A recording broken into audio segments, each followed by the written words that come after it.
Hi, my name's Ben. That's my brand new heart, and welcome to my channel.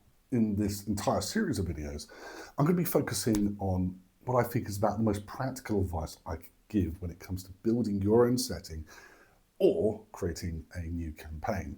The most important thing, and indeed for a campaign by itself, is the sense of immersion that we have. Now, I can't control my players, and nor would I want to, although we can marshal them in the right direction. But I think we can put things in our world, hints and clues that leads to an idea of something much bigger, that gives our players this mental image that the world that they are inhabiting is living and breathing. Now, it's very easy for us to just go overboard with the lore and details and details and details, and that's a great way to run out of time and get complete burnout. But Brandon Sanderson has a great way of putting this. He tries to describe his world as essentially a cylinder. On the outside of the world, we have some detail, but the inside's hollow. We don't need to fill in everything. We need to fill in a few important details. We let our reader, or in this case our player's imagination, fill in the rest. So a good example of that is maybe give a piece of information about a specific type of staple food or a common beast of burden.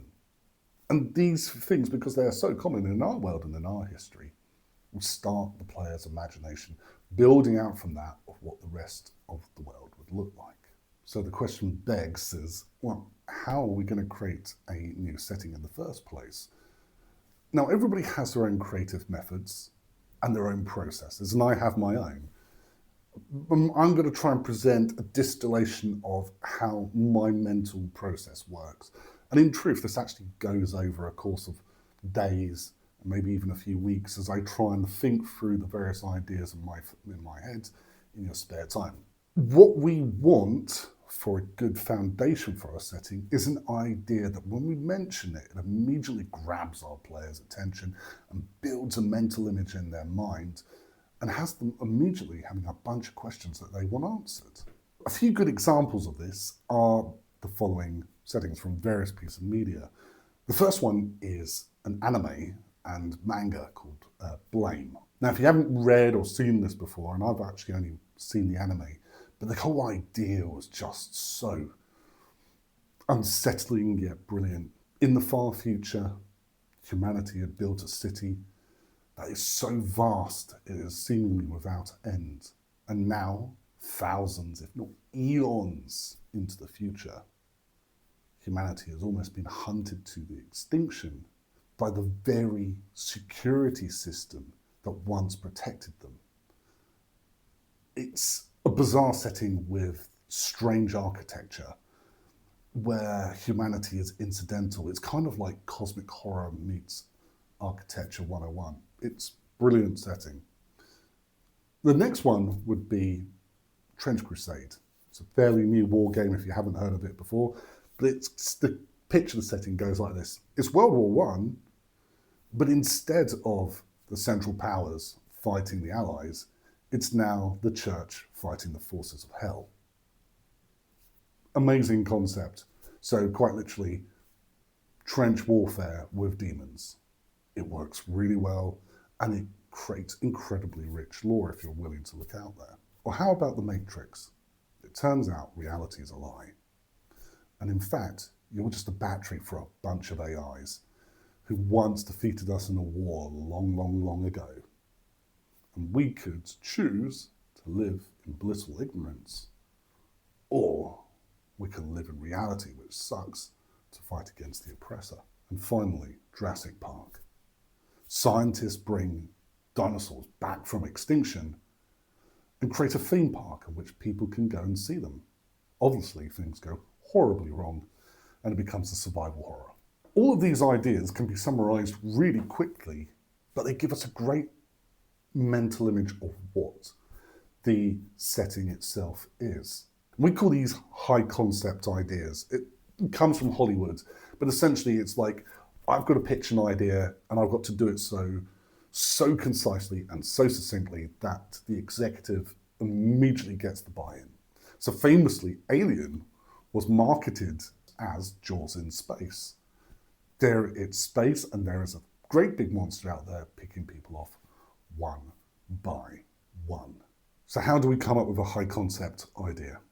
This is my mental thinking, and I've kind of tried to formalize it so that other people can use it as a template.